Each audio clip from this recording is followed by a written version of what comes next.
So friends, so kani mo ni ang state nga lingon sa Bisaya pa nga nag-ilog na ang kahayag ug kangit-ngit, no? Ang oras is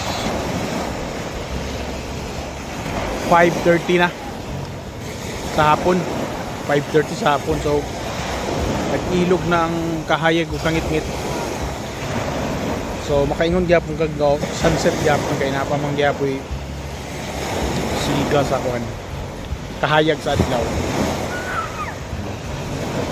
Kunya nindot kayong paminahon ang mga hampas sa balud ba diri sa baybayon, no, nga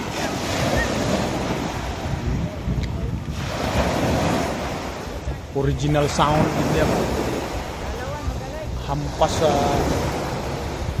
balud sa baybayon.